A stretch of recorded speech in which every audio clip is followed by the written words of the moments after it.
Yo, what up? Still broke. You know what it is.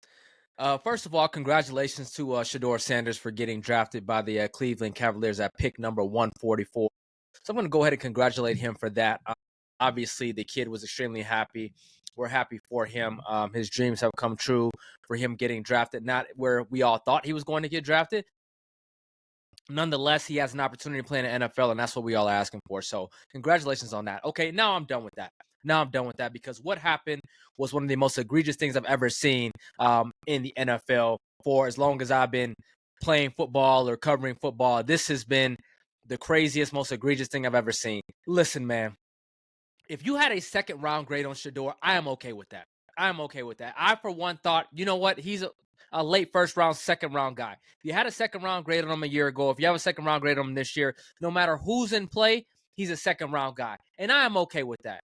But what happened, and to see how this went down, is absolutely courageous and ridiculous. I mean, there was not one person, there was not one pundit, not one draft expert, not one person that had Shador as the fifth best quarterback coming out. Not one. Not one. He has been the second best quarterback from day one. Okay. Once Cam Ward has always been the one guy. At one point, Shador was close to the one, but he's pretty much been the second guy since during the season, since the season's ended. He was a top 20 prospect on everybody's board. On everybody's board. Not one, but everybody. He was a first to at latest second round pick on everybody's board. Okay. They had him going. So for him to go drop to the fifth is absolutely crazy. This is a position, ladies and gentlemen, that is consistently overdrafted. It's overpaid and it's overdrafted, aka Jackson Dart. Who in the hell had Jackson Dart going before Shador Sanders? You started to kind of hear these murmurs as the draft was going on, so you knew something was up. You knew something was up. Jackson Dart was never in the mix with Cam Ward and Shador. Never in the mix with those two. Somehow, the Giants, and you know what? I take back what I said about the Giants. Last podcast, I said, you know what? The Giants took Daniel Jones. They don't have to be dumb twice. They don't have to be stupid twice. They don't have to make the same mistake twice. I was wrong. Yes, they did. They trade up to overdraft Jackson Dart. In no draft is Jackson Dart a first rounder. In no draft. But nonetheless, the Giants draft back up to overdraft him when nobody else was taking him that high. Nobody whatsoever. So there's the first domino that falls. All right, fine. You got one team. Then you got Tyler Struck. Is it Struck? I don't even know how to say his name. New Orleans takes him over Shador Sanders. Who in a you know what had Tyler Struck ahead of Shador Sanders? Who? Who? Absolutely nobody. Let's move on. Then we go to Jalen Milroe. Of course, Jalen Milroe. He was drafted exactly where he's supposed to be. I can't even get mad at that. He's a third round pick. That's most likely where he should have been. He wasn't a first round guy. He wasn't a second round guy. Third round is fine. That's where he's supposed to be. But now we get to Dillon Gabriel. Dillon Gabriel, how in the you know what does Dillon Gabriel go before Shador Sanders?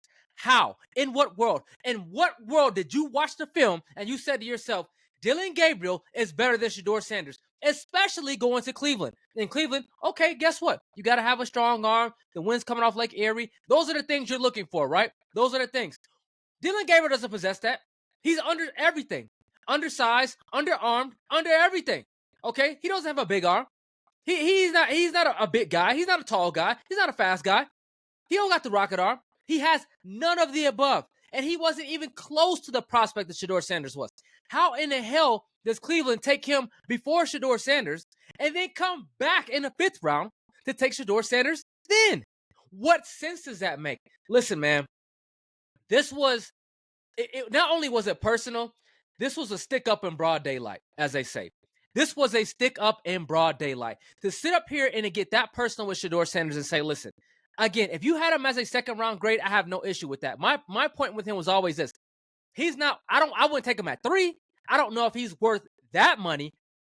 But to go up and get Jackson Dart ahead of him, then to take a Tyler Straw and a Jalen Milroe and a Dillon Gabriel ahead of him, that is absolutely crazy, asinine, ridiculous, dumb, silly. I don't know, like, what had to have happened for this to have happened? Like, what happened in these meetings? Like, I don't care if the dude's up there playing a rap concert in a meeting. There ain't no way all these dudes are better than him. There is no way in any world that these guys are better than him. So for me, man, it's like This was borderline getting sad. It was like, you know what, man, this is supposed to be, the kid's earned this. He's earned it. Like, he's a kid. Yeah, okay. I don't love the watch thing. I don't love the legendary, but I'm not drafting him because of that. I'm not drafting him. He's been the number 2 guy from all that we can remember. Cam Ward's been 1, Shedor's been 2. That's it. Top 20 prospect. Okay, on everybody's draft board, the latest he was going in the second round. The latest. So how all of a sudden does he drop to the 5th round? All these quarterback needy teams. Pittsburgh, drop. New Orleans, nah. And then Cleveland, you realize Cleveland could have had Travis Hunter and Shedeur Sanders? They could have had them both. If Shedeur was going to drop, they obviously had it. They knew he was dropping. They knew. Everybody knew. Because I believe something was going on. Like I said, the jig is up. It was a stick up in broad daylight. Something was up. So they knew. If they keep the draft pick, they could have took Travis Hunter and had him. They could have had them both. They could have had them both. Excuse me. But this right here, what happened, my man? Like, this is. I haven't seen anything like this happen in NFL before. I've seen guys get blackballed, but never in the draft. Okay, who cares if he puts his watch up? Who cares? He's a kid. Who cares if he has a legendary slogan? Who cares? He's a kid. You saw how he was when he got drafted. The kid ran and jumped in a pool. He's still a kid. And he's done everything he's needed to do on the field to earn his right as the second best quarterback. He earned that right. He earned that. Nobody would have him that high coming from Jackson State. He went to Colorado and he put up the numbers. Like I said on film, there were always some concerns on the film for me. There was always some concerns, but he was always the number 2 guy for me. I got more concerns about Jackson Dart. Oh yeah, go watch some of that film, aka Florida. Go watch that. I got more concerns about Tyler Straw. I got more concerns about Jalen Milroe, and I got all the concerns about Dylan Gabriel. I got all of those. So for all those guys to go ahead of him, I don't understand what you saw on film to make you think that was a better choice than Shedeur Sanders. Okay? Straight up. Like, let's just talk about the film. You want to talk about off the field? Listen, the kid don't get in trouble. He's not a troublemaker. He's never been in trouble. He shows a watch. So what? That's it. The kid works hard. He's earned his keep. He earned those yards. Just like every other great quarterback. He earned everything he got. Okay, now, if you want to talk about the jersey retirement thing, again, that has nothing to do with your draft status. Whatever. But as far as what he put on the field, he put those numbers up. Nobody had him in this position. He put himself in this position. So to sit here and say it's the off the field, for what? What off the field? What does he have?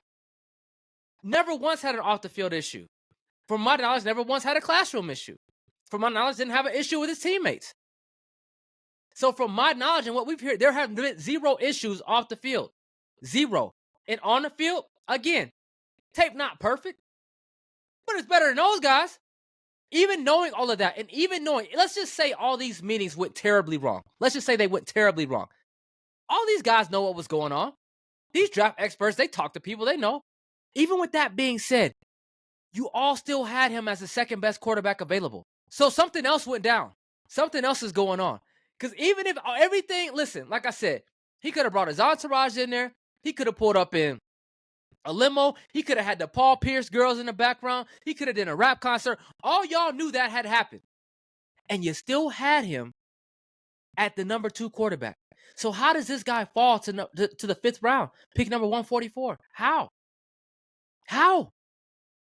Like, listen, I you know what? I'm going to go ahead and go out there and get, I'm rooting for this kid. I really am. I am really rooting for him to do well in the NFL. I'm going to go ahead and get my S2 merch. I'm going to support this kid because what happened to him was unbelievable. I've never seen a prospect that was a top 20 prospect on everybody's board. A top 20 prospect. Everybody who does this for a living had him as a top 20 prospect. I've never seen a guy like that fall to the 5th round. I've never seen it. We've seen Johnny Manziel fall in the late 20s. We've seen Aaron Rodgers fall to the late 1st round. We've seen Lamar Jackson fall to the late 1st round. We've seen guys fall to the 2nd round. We've seen that happen. But to the 5th round, at the quarterback, at a position that you overdraft every year, and you know what? Because you overdrafted Jackson Dart. You overdrafted Tyler Straw. Okay? You overdrafted Dylan Gabriel. The same Cleveland Browns overdrafted Dylan Gabriel. You overdrafted all these guys. So the one guy that you didn't overdraft was Shedeur Sanders. That was the one guy. So the one guy that had the numbers, the one guy that had the cachet, the one guy that had everything that you needed to warrant his position as a number 2 quarterback in this NFL draft, that was the guy you didn't overdraft.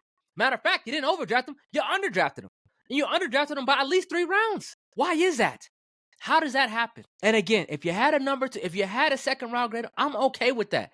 Because I felt he was a mid first round to early second round pick. That's where the value was. Because if he's a second round guy last year, he's a second round guy this year, and that's where the value is. But the 5th round, the one quarterback you didn't overdraft, the one guy that didn't get overdrafted, was he number 2 prospect at his position?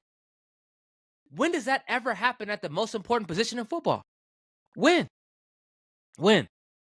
I need answers, man. I need answers. And as we're trying to dissect this and see what happened, as we look at this, you got reports that, the Giants met with them. They had some issues. They gave him an install book. He didn't take it seriously, quote unquote. We don't know for sure. And Brian Daboll had an issue with that. You had an issue with their saying, listen, he went to the Senior Bowl. He didn't go to the Senior Bowl. He went to the East-West Shrine game instead of the Senior Bowl. There was basically, they sent out to all the players like, hey, if you attend this, you need to practice. Well, he didn't practice. Okay. They said that, obviously he didn't throw at the combine, which is nothing new. Nothing new. All the top prospects that, don't throw at a lot of quarterbacks throw at the combine. He did all the medical as well. Checked out fine. He didn't do anything at the Big 12 show, at the Big 12 combine, which was something new this year, that all the Big 12 teams had a combine together. So random, and I don't know if I agree with that. Then he threw at the Colorado Showcase. All right. Yeah, all the big time prospects did that. All right. They all do that. They all have their own pro day, their own thing. They all do that. He had no reason to throw at the Big 12 combine. No reason whatsoever. And everybody showed up to the Colorado Showcase. So he did not, besides really the Senior Bowl, the East-West Shrine game, he did the same thing that every other top quarterback does. Okay? Now, I will say this. On the flip side, you got a Cam Ward. So if the Daboll and New York Giants rumors are true, on the flip side, the story behind Cam Ward is that they sent all the top prospects out, their install book as well. And there was $100 bill taped to the end of it. And Cam Ward was the only one who got to the end and sent them the $100 back. So on the flip side, I get that. But there's been worse that's gotten drafted earlier. There's been worse that have gotten drafted earlier. There really has. So for the number 2 prospect, again, the number 2 prospect at this position, in a position that we overdraft every single year, to drop to the 5th round, there has to be something else there. There has to be something else. And for the NFL's sake, it needs to come out. Because right now, the NFL looks terrible.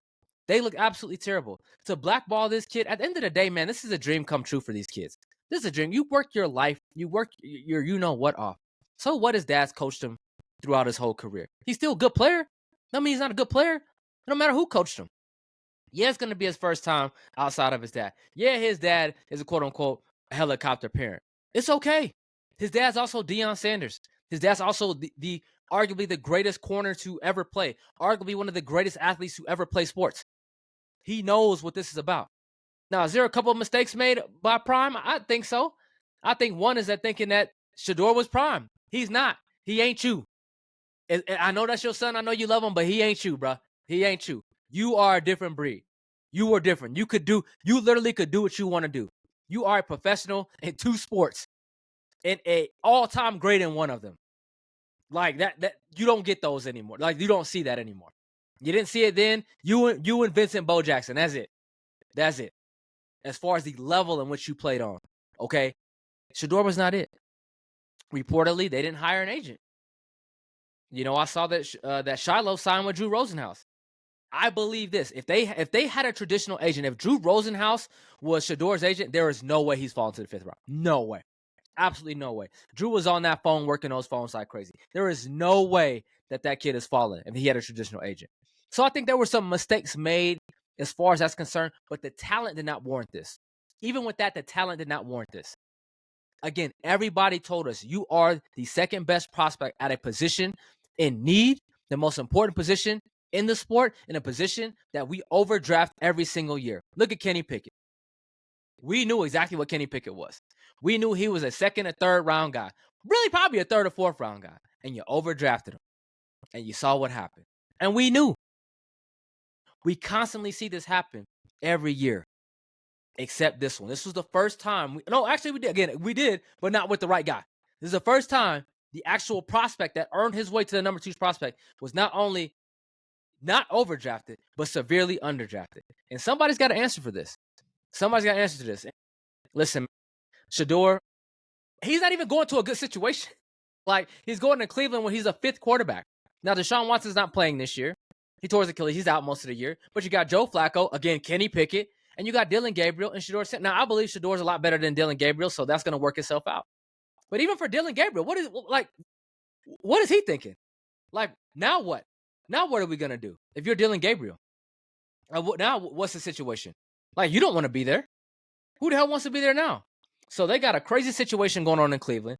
Shedeur is the 144th pick. Again, this is the most asinine, craziest, most egregious thing I've ever seen as far as a draftee coming out in the NFL for as time as I can remember. And listen, more power to him. Listen, I'm rooting for the kid. He's had a good attitude moving forward. We saw the video. Shiloh was keeping everybody a little bit was keeping the jokes going and keeping everybody lighthearted, man. But listen, this is something that was crazy. I've never seen anything like this before, and I'm rooting for Shedeur. Again, I had him as a late first, second round guy. You know, everything. The tape was not perfect, but the tape was definitely not perfect for Jackson Dart. Definitely not perfect for Tyler Straw. Definitely not perfect for Dillon Gabriel. Like Dillon Gabriel, don't get me started. Dillon Gabriel, come on, man, come on. But anywho, he'll have a chance to prove himself when he goes to Cleveland. So shout out to Shedeur. Congratulations on finally getting drafted when you should have been off the board. So congratulations on that. And just go do what you said you're going to do. Go be legendary. Go be the guy that you think that you are. Go be the guy that you say that you are. And go be legendary, my man. Go do your thing and make these guys regret that they passed up on you. You know, we out of here, man. Still Bro Podcast. We'll probably have some more on this when we find out more information. But don't forget to like and subscribe. We'll catch you next time. Peace out.